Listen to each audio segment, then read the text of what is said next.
পারভেজ হত্যা বিচারের জন্য আমরা সবাই আজকে মিলিত হয়েছি। নতুন বাংলাদেশ এই 24-এ বিপ্লবের পরে আমরা কখনোই প্রস্তুত ছিলাম না। আজকে এখানে এই পারভেজ হত্যা বিচারের জন্য আমাদেরকে দাঁড়াতে হবে। আমরা দেখেছি অতীতে ছাত্রলীগ যেভাবে মানুষদেরকে হত্যা করত, পিটিয়ে দখল করত। আমরা এই স্বাধীন বাংলাদেশ 24-এ এসে আমরা চেয়েছিলাম বাংলাদেশে নতুন ধারা রাজনীতি হবে, সাধারণ মানুষের জন্য, রাজনীতি হবে ছাত্রছাত্রীদের উন্নয়নের জন্য। কিন্তু আজকে দুঃখের সাথে বলতে হয় সেই নতুন বাংলাদেশে আছে আজকে আমার ভাই পারভেজ হত্যার জন্য আজকে আমাদেরকে এই রাজপথে দাঁড়াতে হয়। যে পারভেজ ভাই যাকে হত্যা করা হয়েছে তিনি একজন সাধারণ শিক্ষার্থী ছিল। তাকে যেভাবে হত্যা করা হয়েছে তারপরেও বাংলার মানুষ নিশ্চুপ হয়ে রয়েছে।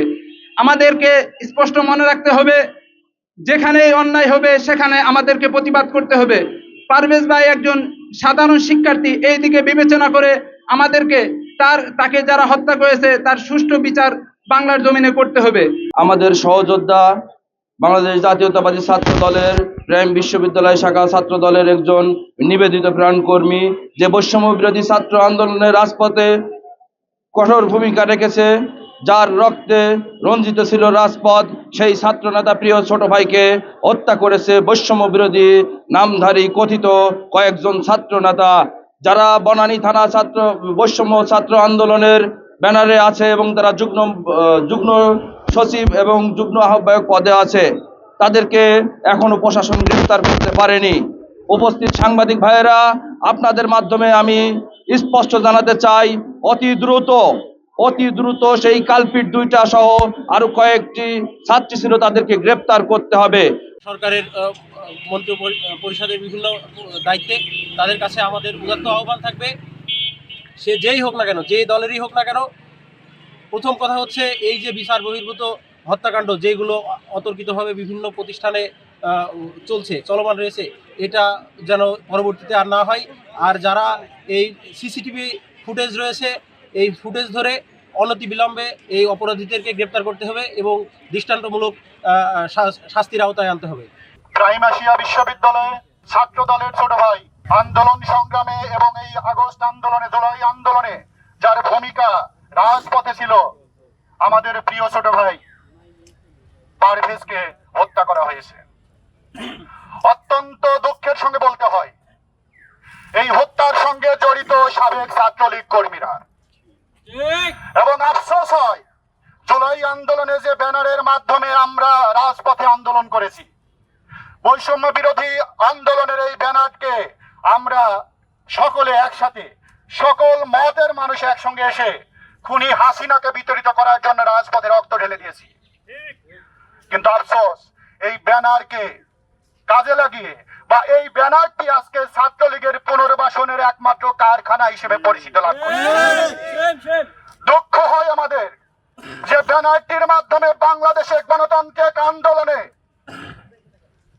হাসিনা বিরোধী আন্দোলন অন্যতম ভূমিকা রাখছে, সেই ব্যানারকে আজকে ছাত্রলীগের আওয়ামী পন্থী সকল মানুষ ওখানে জায়গা পাচ্ছে।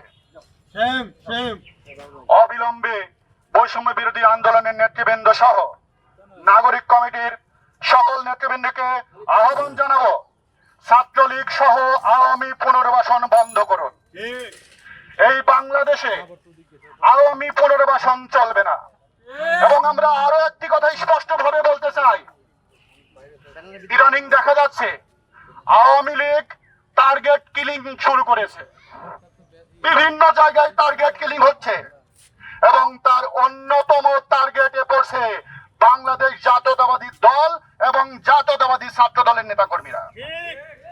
আমরা হুঁশিয়ার করতেছি, ছাত্রলীগের পুনর্বাসন শুধু বন্ধ করতে হবে না, এই ক্যাম্পাসেও আমরা দেখতে পাই, ক্যাম্পাসের আশেপাশে জুলাই আন্দোলনে যারা সরাসরি হামলার সঙ্গে জড়িত ছিল এমন ছাত্রলীগ কর্মীরা এই আশেপাশে অবস্থান করতেছে। কিন্তু আফসোস, আমরা এর আগেও সংস্কার এবং বিচারের দাবিতে আন্দোলন করেছি, কিন্তু দুঃখের বিষয়, জাবি প্রশাসনের কাছে আমাদের কষ্ট হয়, জাবি প্রশাসন আমাদের সেই বিচারের দাবিকে কোন রকম গুরুত্ব না দিয়ে ছাত্রলীগ এখনো এই ক্যাম্পাসে অবস্থান করতেছে।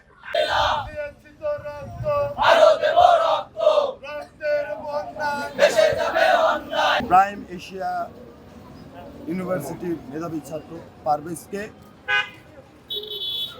একদল সন্ত্রাসী খুবই নির্মমভাবে হত্যা করে।